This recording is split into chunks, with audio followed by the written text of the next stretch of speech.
Wyatt's heart thundered louder than the subway, rattling beneath the streets of New York. He stood frozen outside the dimly lit East Village bar, clutching his guitar case, the weight of his dreams and fears colliding in his chest. Tonight was his shot, a 2-hour open mic slot that could change everything, or nothing at all. At 24, Wyatt Ellis had spent years busking on subway platforms, his soulful voice and intricate guitar melodies earning him fleeting glances and spare change, but little else. Growing up in a small Ohio town, he'd been taught to keep his head down, his heart guarded, especially about who he loved.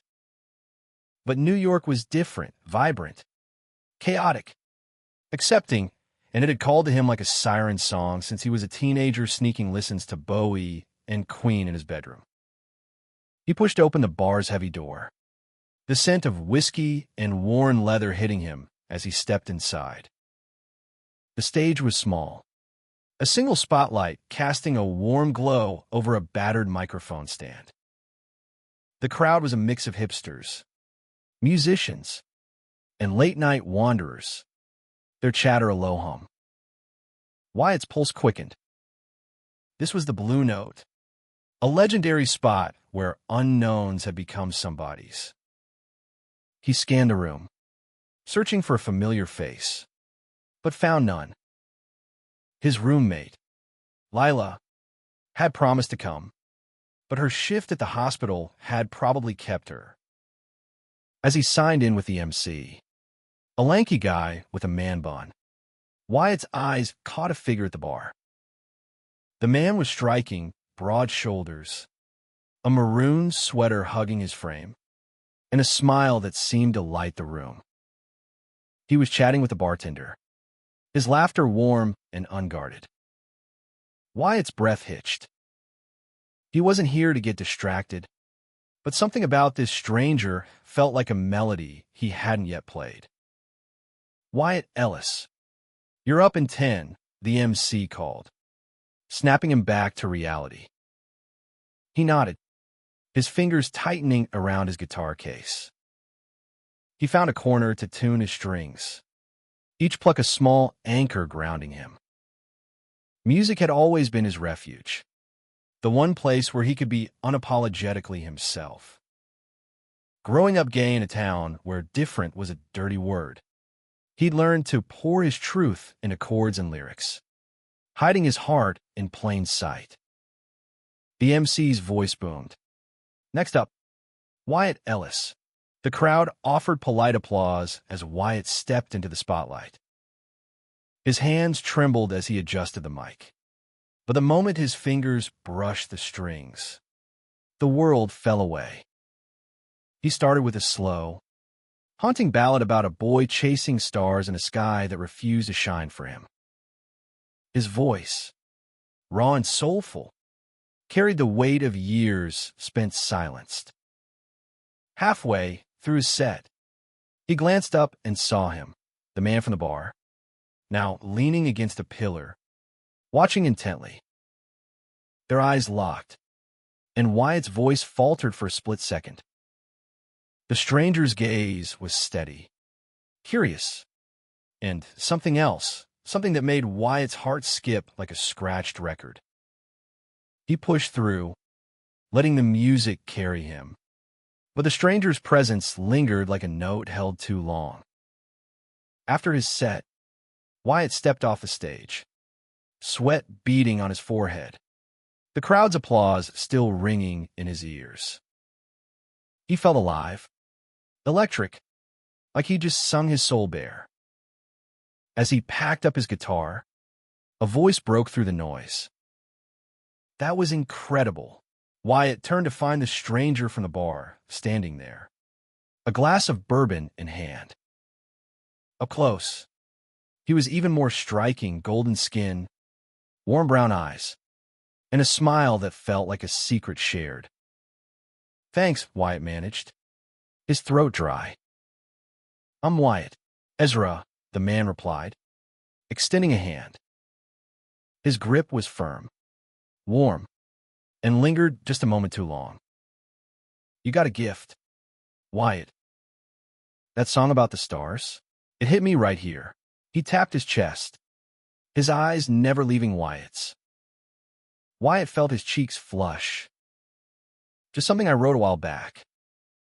Glad it resonated. Ezra tilted his head, studying him. "You're not just singing, man. You're telling a story. Not everyone can do that." They talked for a while, the bar's noise fading into the background. Ezra was a graphic designer, 26, born and raised in Brooklyn. He'd come to the Blue Note on a whim after a long day at his studio, drawn by the promise of live music. Wyatt found himself opening up, sharing bits of his life, his move to New York, his dreams of making it as a musician, the weight of carrying a secret in a small town. Ezra listened, his eyes soft but piercing, like he could see the parts of Wyatt he'd never shown anyone. As the night wore on, Ezra leaned closer. "You ever write a song about love?" Wyatt hesitated, his heart racing. "Yeah, but they're not the happy kind. More like longing. You know." Ezra's smile was gentle. "Maybe you just haven't found the right muse yet." The words hung between them, heavy with possibility. Wyatt wanted to say something, anything, but the MC called the next act, and the moment broke. Ezra scribbled his number on a napkin, pressing it into Wyatt's hand. "Call me. I want to hear more of your story."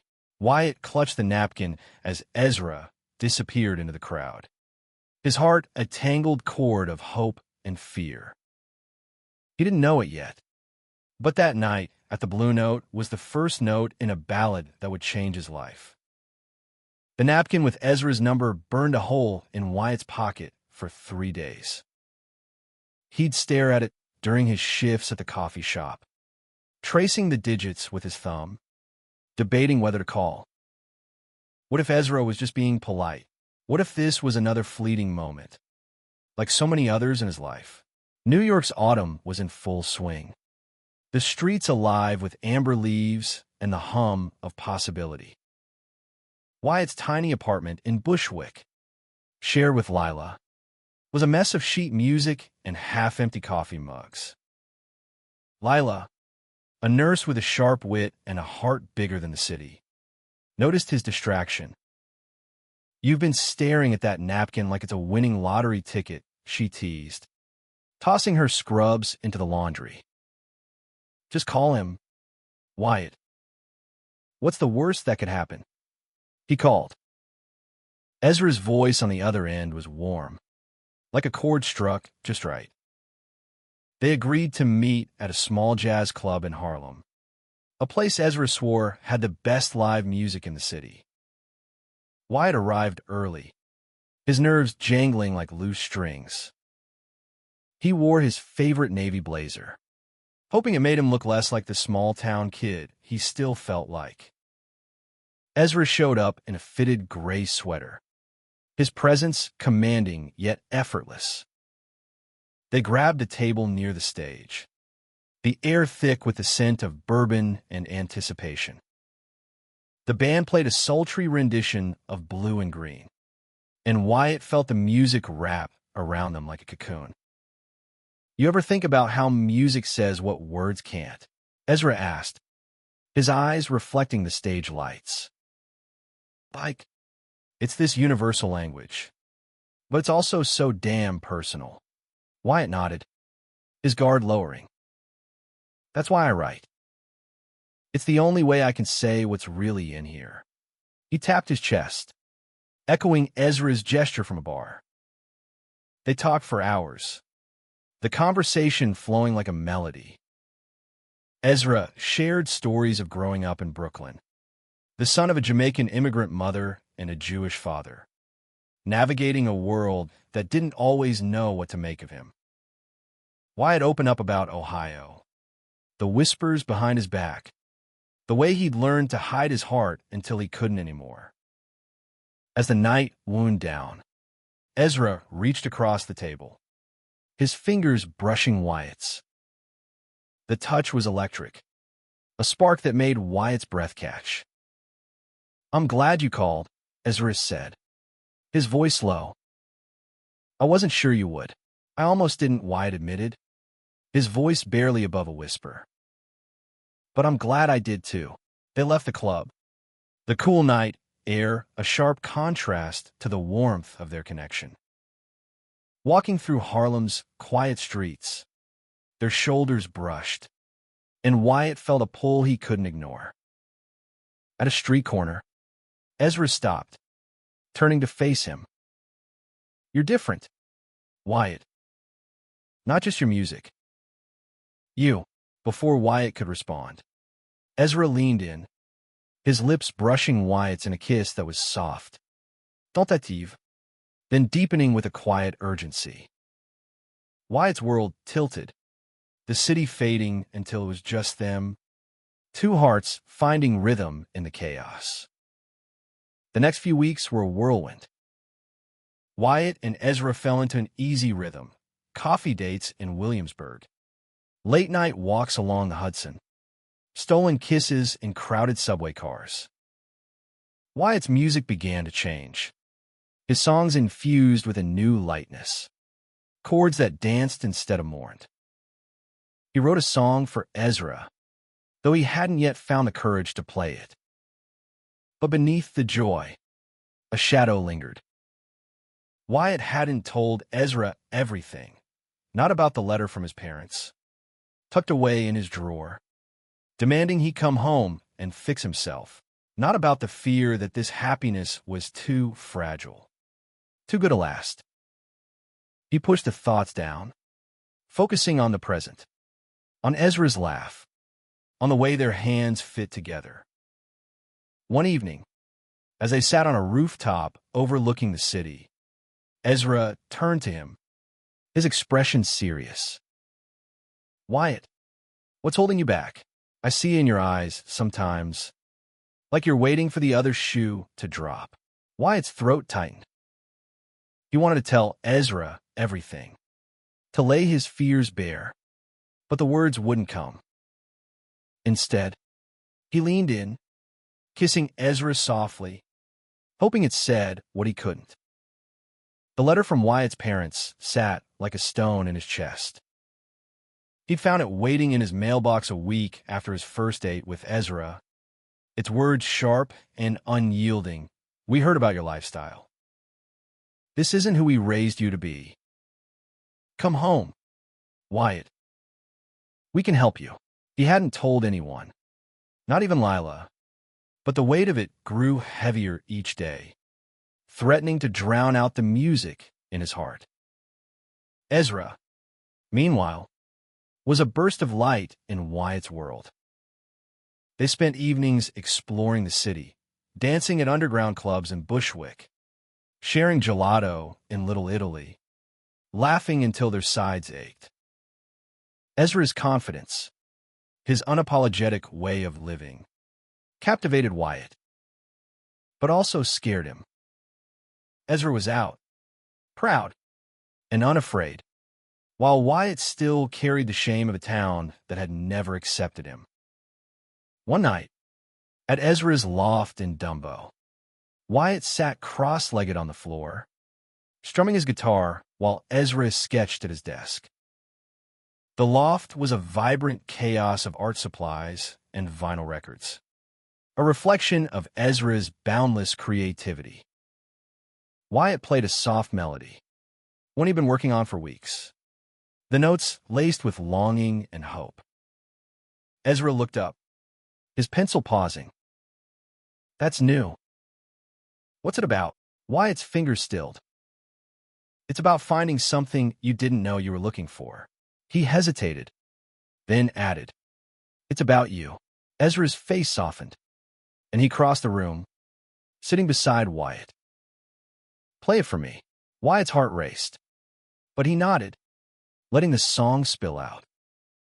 The lyrics were raw, vulnerable, speaking of a heart that had wandered too long before finding home. When he finished, Ezra's eyes were bright with emotion.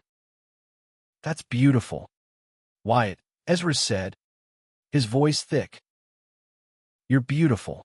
They kissed, the guitar forgotten between them. And for a moment, Wyatt believed he could outrun his past. But the letter's words echoed in his mind, a discordant note he couldn't shake. The next day, Wyatt got a call from the Blue Note.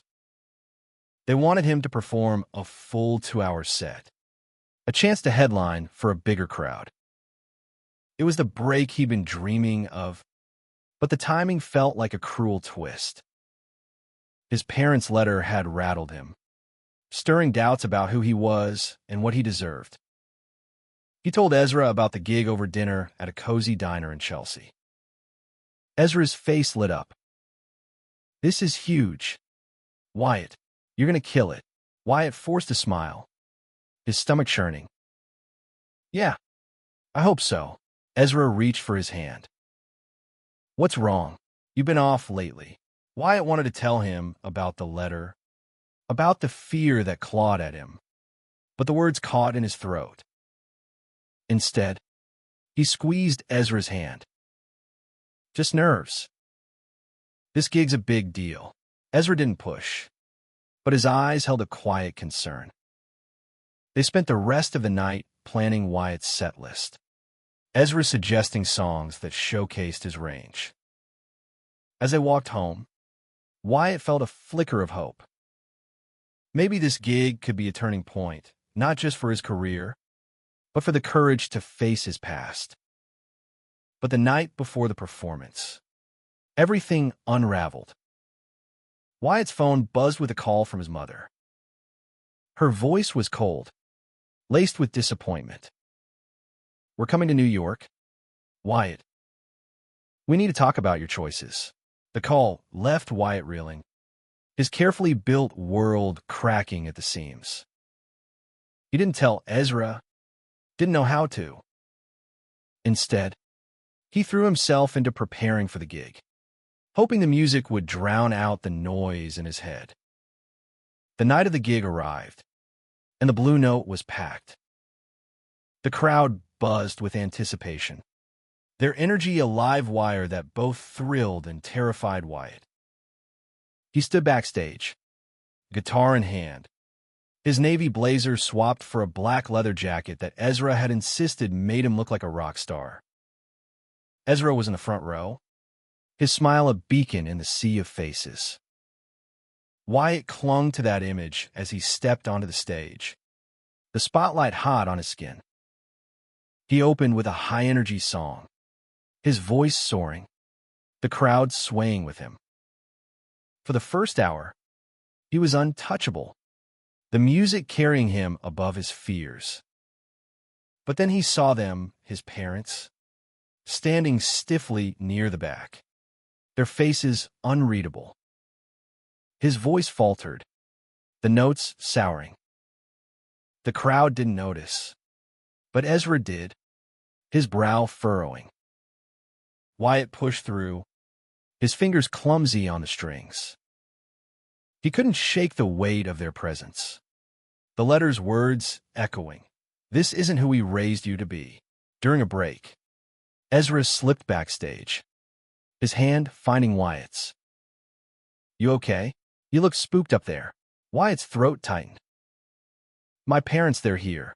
Ezra's eyes widened. "What? You didn't tell me they were coming." "I didn't know until yesterday," Wyatt admitted, his voice breaking. "They want to fix me, Ezra. They think I'm broken." Ezra's jaw clenched, but his touch was gentle. "You're not broken, Wyatt. You're the most real person I know. Go back out there and show them who you are." Wyatt nodded, drawing strength from Ezra's words. The second half of his set was raw, unguarded. He played the song he'd written for Ezra, his voice trembling with emotion. The crowd was spellbound, but Wyatt's eyes were on his parents. His mother's face softened, just for a moment, before hardening again. His father turned and walked out. After the show, Wyatt found Ezra waiting outside, his arms open. Wyatt fell into them, the weight of the night crashing down. "I don't know if I can do this," he whispered. "You already did," Ezra said, his voice steady.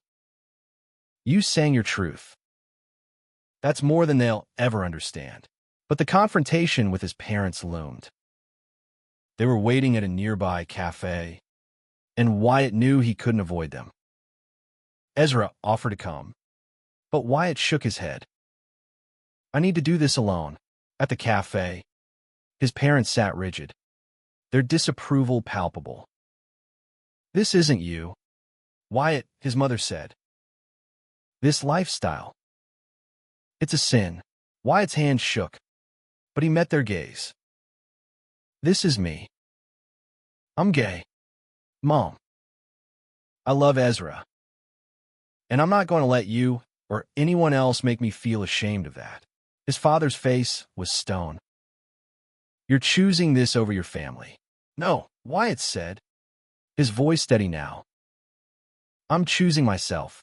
He walked out, his heart pounding but lighter than it had been in years. Outside, Ezra was waiting, his presence a quiet promise. They didn't speak, just walked hand in hand through the city, the night air cool against their skin. The weeks after the confrontation were a blur of highs and lows. Wyatt's performance at the Blue Note had caught the attention of a small indie label, and they offered him a chance to record a demo. It was a dream come true, but the rift with his parents left a hollow ache. They hadn't called since the cafe, and Wyatt wasn't sure they ever would. Ezra was his anchor, his laughter and warmth a reminder that Wyatt wasn't alone. They spent late nights in Ezra's loft, Wyatt strumming melodies while Ezra painted, their creative energies intertwining. One night, Ezra showed Wyatt a canvas, a vibrant abstract of two figures intertwined, their colors bleeding into each other like a shared heartbeat. "It's us," Ezra said, his voice soft. "How I see us." Wyatt's eyes stung. "I don't deserve you." Ezra cupped his face. "You deserve everything, Wyatt. Don't let anyone tell you different." But doubt still lingered. Wyatt's music was taking off, but the fear of losing Ezra, of failing to live up to this new life, gnawed at him. He threw himself into his demo, pouring his heart into every track. The indie label loved it, and soon, Wyatt was booked for a small tour across the East Coast. Ezra was thrilled, but Wyatt sensed a shift. Ezra's work at the studio was demanding, and their time together grew scarce. One night, after a long rehearsal, Wyatt found Ezra distant, his usual warmth muted. "What's going on?" Wyatt asked, his voice tight. Ezra sighed, running a hand through his curls.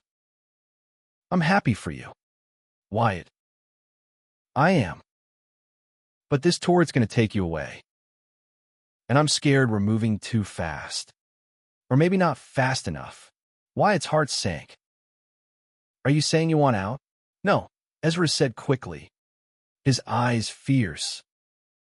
"I'm saying I love you, and that scares me. I've never felt this before, and I don't want to lose it." The words hit Wyatt like a chord resolving. "I love you too," he said, the confession spilling out. They kissed, the fear melting into something stronger, something worth fighting for. But the tour loomed, and with it, new challenges. Wyatt's first stop was Philadelphia, a small venue packed with eager fans. He performed with a fire he didn't know he had, his songs resonating with the crowd. But late at night, alone in a cheap motel, he missed Ezra's warmth, The cities pulsed no match for the rhythm of their connection. The tour stretched on, each city a blur of stages and strangers.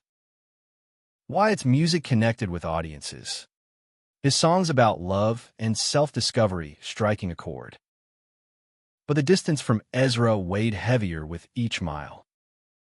They texted and called, but it wasn't the same as Ezra's touch, his laugh, his presence.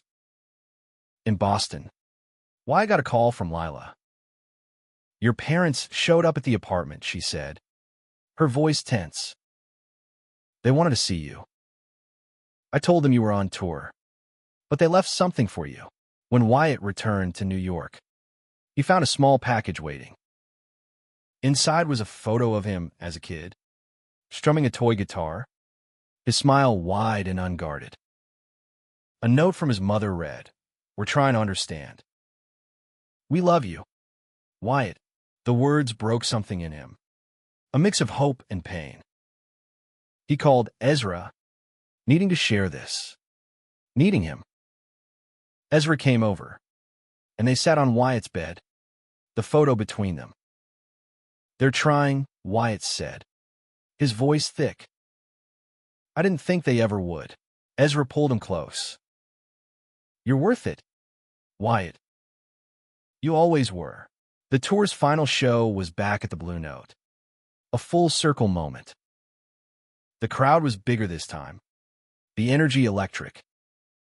Wyatt took the stage, his heart full. He played his heart out, ending with the song he'd written for Ezra, now polished and powerful. The crowd roared, but Wyatt's eyes were on Ezra, standing in the front row, tears in his eyes. After the show, Wyatt found his parents in the crowd. His mother's eyes were red, his father's face softer than he'd ever seen. "We're proud of you," his mother said, her voice trembling. "We don't understand everything, but we're trying." Wyatt hugged them, the years of distance shrinking in that moment. Later, he and Ezra walked through the city, hand in hand, the stars above them brighter than ever. Wyatt's journey wasn't over. There would be more stages, more struggles, more songs to write.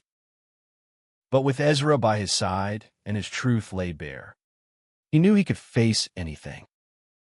Their love, like his music, was a ballad of harmonized hearts, a melody that would echo long after the final note.